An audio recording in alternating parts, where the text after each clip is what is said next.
Merhaba arkadaşlar. Yeni bir video ile daha karşınızdayız. Bu videomuzun konusu sultan papağanı neden kaşınır? Sultan papağanı neden ve nasıl yıkanır? Arkadaşlar her zaman olduğu gibi videomuza geçmeden kanalımıza abone olmayı, videoyu beğenmeyi ve yorum atmayı unutmayalım. Şimdiden iyi seyirler dileriz. Evet arkadaşlar, ilk sorumuz sultan papağanı neden kaşınır? Arkadaşlar size şöyle tarif edeyim. Sultan papağanı kaşınmasına sebeplenen en önemli sebebi toz üzerinde olmasından kaynaklanır. Sultan papağanlarında bit olmaz arkadaşlar. Çünkü hayvan üzerinde çıkan biti otomatik olarak yerler. Lakin kendileri üretmezler kolay kolay. Üretseler de yerler arkadaşlar. O yüzden çok sıkıntı etmeyin. Yani böyle güzel bir tarafı var sultan papağanların. Muhabbet kuşunun aksine sultan papağanları bitlerini yemekle meşgul bir hayvandır. Normalde etçil bir hayvanlardır. Yani et de yiyorlar arkadaşlar doğada. Tabii biz tamamen kendi kafes ortamımızda hayvanlara otla baktığımız için hayvanlar onu yemek zorunda kalıyorlar. Sultan papağanlarının üzerinde bitki görür müsünüz? Çok nadir. Çok nadir olur arkadaşlar. Bu yüzden dolayı da kaşınmalarının genel sebebi tozla alakalıdır. Zaten sultan papağanının en büyük problemlerinden bir tanesi de budur. Kendileri toz üretirler. Üzerinde beyaz beyaz tozları olur. Kafeslerin içerisinde, kafesin yakınlarında bir masanın üzerindeyse yani veya da bir dolabın üzerindeyse veya da bir duvarda asılıysa bir yeri sildiğinizde beyaz bir toz görürsünüz. Bu da bizim kepek dediğimiz yani sultan papağanın kepeği dediğimiz durumdur arkadaşlar. Bunu genelde kaşımasının sebebi tozdur. Bunu peki önleyebiliyor muyuz? Evet, bunu önleyebiliyoruz. İkinci sorumuzda olan sultan papağanı nasıl yıkanır?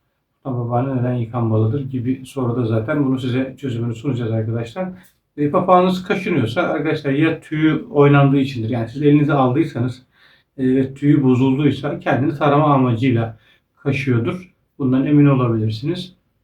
Veyahut da uçmuştur. Uçtuktan sonra her kuşun olduğu gibi kendisi de kendisini kaşımaya sebep gösterir. Genelde çift olan kuşlar da birbirlerini çok kaşırlar. Bu da kendilerini iyi hissetmelerini sağlar. Kaşınmasının sebebi budur. Sultan babanız kaşınıyorsa yani bundan yana herhangi bir sıkıntınız olmasın. Herhangi korkulacak bir şey de yok arkadaşlar. O yüzden kaşınmasında çok bir problem yok. Yani sürekli kaşınıyorsa hayvanınızı gözlemliyorsunuz. Sürekli kaşınıyorsa ya eviniz çok sıcaktır arkadaşlar ya da hayvan sürekli bir yerlere çarptığı için kendini temizleme gereği duyur. Bu genelde tel kafeslerde çok karşılaştığımız bir şeydir. Hayvan çünkü tel kafeslere sürtünme olduğu için kendini kaşıma gereği duyuyor ama lakin çok fazla kaşınan hayvanlar değildir. Bilginiz olsun çünkü bitle ilgili bir problemleri yok. Bitle ilgili bir problem olmadığı için sürekli kaşınmazlar. Sürekli kaşınıyorsa da arkadaşlar banyo yaptırmayı tavsiye ederiz size. İkinci konumuza da geçtiğimizde arkadaşlar sultan papağanı nasıl yıkanır? Arkadaşlar size şöyle örnek vereyim. Sultan papağanı yıkanmayı çok seven bir hayvandır. Kesinlikle de yıkanması gerekiyordur. Arkadaşlar yaz ve kış kesinlikle yıkayabilirsiniz. Çünkü suyu çok seven hayvanlardır. İlk konuda da bahsettiğim üzere kepek olduğu için hayvanlar sürekli yıkanma ihtiyacı duyuyordur. Sultan papağanı nasıl yıkayabiliriz? Arkadaşlar 3 şekilde yıkayabilirsiniz. Bir fıs yöntemiyle hayvanınızı ıslatabilirsiniz. Fıs yıkanan hayvanların geneli sudan korkan hayvanlardır. Ama yıkamaya başladığınızda hayvanınız otomatik olarak buna alışacaktır. Genelde hayvanlar, yabani olan hayvanlar özellikle suya girmekte başta tereddüt ediyorlar, korkuyorlar. Yani normal banyoluk tarzında. O yüzden fıs yıkamanızı tavsiye ederiz. Bu ilk tercihiniz olmasın arkadaşlar. Bu son tercihiniz olsun ki bunu en başından anlatıyoruz. Daha sonra diğer tercihleri yapın diye anlatıyoruz. Arkadaşlar yapmanız gereken fısla hayvanınızı uzaktan çok fazla yanına yaklaşmadan ıslatabilirsiniz. Yani bu ıslatma zamanla banyo yaptırmaya doğru gidebilir. Dediğim gibi hayvanınız sizden korkuyorsa, suyu sevmiyorsa ve suyu alıştırmak istiyorsanız fıs yöntemiyle bunu yapabilirsiniz. Fıs yönteminin haricinde banyoluk asma yani sultan papağanlarının kendi banyolukları vardır. Büyük kuşların girebileceği. Yani normal muhabbet kuşu banyoluğunu sultan papağanına takmayın giremez. Su içer sadece. Yani az bir şey yıkanabilir ama yine yıkanacağını zannetmiyorum ve eğer sudan korkuyorsa kesinlikle de suya girmeyecektir. Yani sultan papağanının kendisine özel banyolukları satılıyor. Bunlardan tedarik edebilirsiniz. İnternet üzerinden tedarik edebilirsiniz. Pet shoplardan tedarik edebilirsiniz. Toptan malzeme satan yerlerden tedarik edebilirsiniz arkadaşlar. Bunlardan alıp kullanabilirsiniz. Kafese asıp Hayvanınız kafesin içinden buna girip banyo yapabilir. Üçüncü bir seçenek olarak da evde kendiniz eğer alışıksa size çeşme suyunu açtığınızda o zaten kendisi gelecektir. Veyahut da bir leğen, veyahut da bir tepsi, veyahut da bir su birikintisi olabilecek kabın içerisinde yıkanabilir arkadaşlar sultan papağanı. Ama bunu alıştırmanız gerekiyor. Banyolukla ilgili en büyük problem yıkanması değil, hayvanınızın yıkanmaya alışmasıdır. Çoğu hayvan yıkanmayı çok sever. Kimisi belki kovanın içinde. Eğer hayvanınız alışıksa kovanın içinde de yıkanmayı çok sever. Yeter ki bunu görsün arkadaşlar. Bunu görmesi de sadece internetten sultan papağanın yıkanma videolarından gösterebilirsiniz. Çünkü bu hayvan görerek banyo yapabilen bir hayvan. Biz genelde toplu şekilde yani 5 kuş, 10 kuş, işte 20 kuş, 50 kuş gibi bir rakamlarda salmaya attığımız için hayvanların hiçbirisi yıkanmayı sevmese de işlerinden bir tane yıkanmayı seven diğerlerine tamamen örnek oluyor arkadaşlar. Yani bu da hayvanınızı otomatik olarak çok iyi şekilde yıkanmasını sağlayabiliyor. Hiç yıkanmayacak hayvanınız bile yıkanabiliyor. Peki siz evde hayvanınız tek. Bunu örnek olarak gösteremiyorsunuz. Peki ne yapabiliriz? Arkadaşlar yapacağınız şey dediğim gibi internetten yıkanma videosunu gösterebilirsiniz hayvanınıza. Emin olun o oradan gözlemleyecektir onu. Çünkü o hayvanlar da görüyorlar. Algıları açık ne olduğunu çok iyi görüyorlar.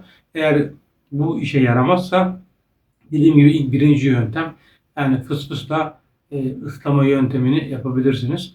Bunu yaptığınız takdirde hayvanınız zamanla alışacaktır. Bunu zamanla korkacaktır. Eğer hayvanınız alışık değilse yani suyu hiç görmemişse, banyo hiç yapmamışsa ıslata ıslata yavaş yavaş hayvanınızı banyoya alıştırın. Ne zaman ki hayvanınız kanatlarını açıp size karşılık veriyorsa, siz onları ıslatırken karşılık veriyorsa hayvanınız suyu seviyordur demektir. Hiç sevmeyen hayvan olabilir mi? Evet, oluyor. Bazen hayvanınız hiç suyu istemiyor, talep etmiyor. Ama lakin eninde sonunda o tüy dediğimiz yani üzerindeki kepek dediğimiz olay gerçekleştiğinizde hayvanınız mecburen o suya ihtiyaç duyuyor. Siz normalde sulukları asıyorsunuz. Sulukları astığınızda hayvanın suluğundan kendini yıkamayı gerçekleştiriyor. Fakat siz görmüyorsunuz çünkü sürekli hayvanınızın yanında değilsiniz. Hayvanınızın yemini ve suyunu koyduğunuzda otomatik olarak o kendisini orada banyo yaptırabiliyor. Banyo alışkanlığı alıştırmak güzel bir şey midir? Evet arkadaşlar ben çok tavsiye ediyorum. Özellikle sultan papağanı bakan arkadaşların kesinlikle banyo yaptırması gerekiyor. Peki banyo yaptırdığımızda hayvanınız bir zarar görür mü? Arkadaşlar hayvanınızı banyo yaptırdıktan sonra eğer ki siz hayvanınızı soğuğa çıkartıyorsunuz yani dışarıda çok soğuk varsa ve çıkartıyorsanız hayvanınız ceyran dediğimiz yani iki rüzgar arasında kalıp hayvanınız hasta olabilir. Bunu söyleyebilirim. Normal yaz gününde zaten ben şunu tavsiye ediyorum. Eğer evde bakıyorsanız evde bakanlar için en güzel şey arkadaşlar balkonunuza çıkartın güneşe. Bu saat öğlen 12 civarından sonra olursa daha iyi olur. Çünkü saat 12 ile yaklaşık 5 gibi civarlarına hava çok sıcak oluyor. Hayvanınız rahatlıkla banyo yaptıktan sonra balkonda durabilir. Peki çok sıcakta yani saat 12 ile 3 arası gibi 4 arası gibi sıcaklarda ne kadar durabilir?